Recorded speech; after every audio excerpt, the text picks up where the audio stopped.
I still remember the look on my son's face, that stunned, confused expression frozen halfway between disbelief and heartbreak. And all he did was stand on our driveway in a tuxedo, holding a small bouquet of roses. But if you've ever lived in a neighborhood where one person seems to think they own not just their yard, but everyone else's too, then maybe you'll understand what we were up against. That evening was supposed to be one of those picture-perfect milestones, the kind of night you store in your heart forever. My son, Andre, 18, was about to head off to his senior prom. He looked sharp, black tux, clean white shirt, shoes shined to a mirror gloss, and that smile. Lord, that smile could melt ice off a Connecticut winter. My wife Gloria was straightening his bow tie while he joked about not wrinkling it before his date picked him up. It was one of those quiet, glowing family moments. You know, the kind when pride swells in your chest and you think, maybe we did something right. Then came the voice. Hey you, what do you think you're doing? We all turned to see her. Eleanor Whitcomb, 2 doors down. Velour tracksuit, cell phone already in hand, face twisted up like she'd smelled something rotten. She marched onto our property like she owned the deed. Pointed right at my son. You don't live here, she snapped. You're trespassing. I'm calling the police. Now let me pause here. We've lived in Rose Hill Heights for over 13 years. Andre was 5 when we moved in. He rode his bike past Eleanor's porch. She's watched him grow up. She knows exactly who he is. But that night, all she saw was a black teenager standing on a driveway with roses. And to her, that was enough. I walked out fast. Gloria followed, calm but firm. Eleanor was already on the phone, describing a suspicious individual standing near a vehicle that wasn't his. She made sure to mention he was black, like it was a weapon.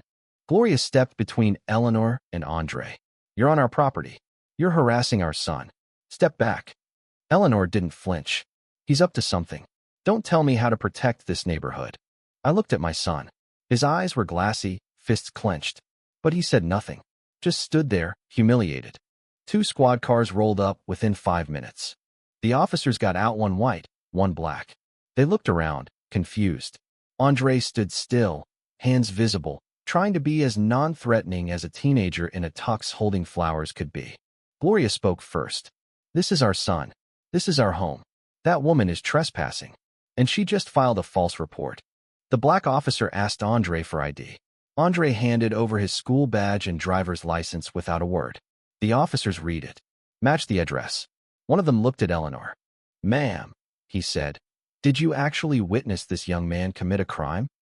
He looked suspicious, she said, real shaky now. He was lurking. On his own driveway. Waiting for his prom date, I said. You've watched him grow up. You know better. I thought that would be the end of it. A warning, maybe. A record of the call. But then the black officer said something that made my chest loosen just a little. Ma'am, you're under investigation for filing a false police report and trespassing. You need to come with us. Eleanor sputtered, tried to play the victim, pointed at Andre like he was some thug from the evening news. But it didn't work.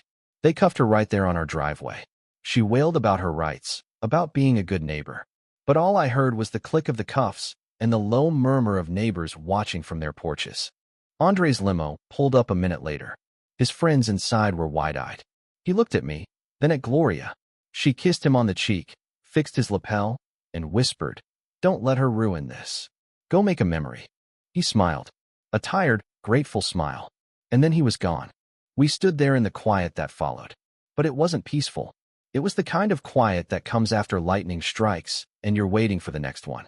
That night changed something. We'd tolerated Eleanor for years, her complaints, her looks, her comments. Always just passive enough to ignore. But now she'd crossed a line. And something in us shifted. Gloria's a civil rights attorney. I'm a retired teacher. We know the power of documentation. The next morning, we sat down at the table with coffee and purpose. We pulled security footage, wrote timelines, talked to neighbors. Turns out, we weren't the only ones. The Trans down the block, the Rodriguez's next street over, even the Hendersons' Eleanor had made them all feel unwelcome. She was the self-appointed moral compass of Rose Hill Heights, and her compass pointed directly at anyone who didn't fit her narrow view of what a neighbor should be. So we made a plan. We called it Project Magnolia. Step 1, cameras.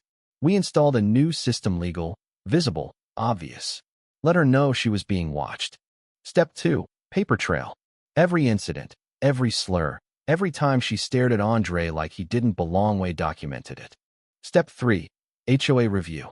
Gloria filed a formal complaint.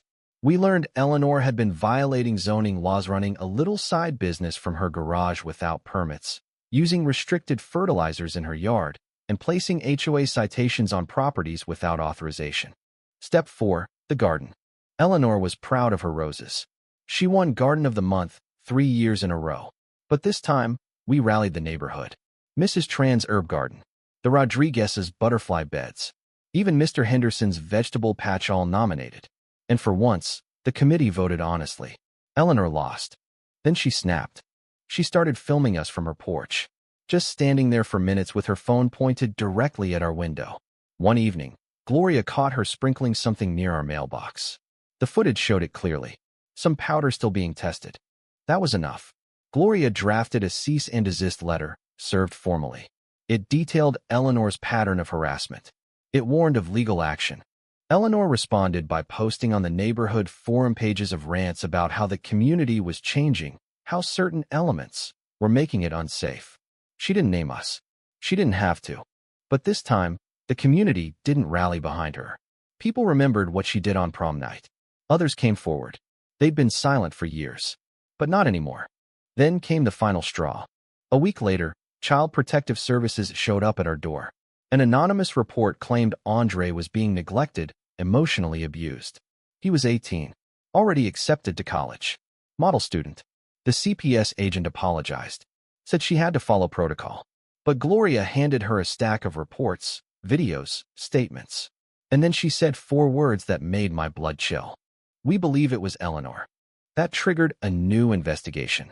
Filing a false CPS report is a crime. And with her recent arrest, her harassment record, and her online behavior, well, let's just say it didn't take long. Eleanor Whitcomb was charged. She pleaded out probation, a fine, mandatory counseling. Her house went on the market. Quietly. No goodbye, no garage sale. Just one day, gone. A new family moved in. A couple with a toddler and a Labrador puppy. They brought us muffins their first week. Said they'd heard great things about the block. We laughed. Told them it's even better now. And Andre? He came home from college for Thanksgiving, stood on that same driveway, looked around, and said, "Feels lighter here. Like the air's finally clean." He was right. You know, sometimes the fight for peace isn't loud. Sometimes it's made of emails, documentation, patience, and knowing when enough is enough. So tell me, have you ever had to deal with a neighbor like Eleanor?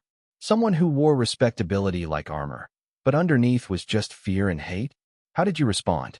Did you document? Did you fight back?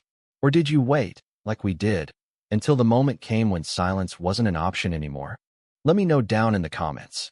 I've got a feeling we're not the only ones with stories like this. And if you've ever been made to feel like you didn't belong, just know, you do. You always did.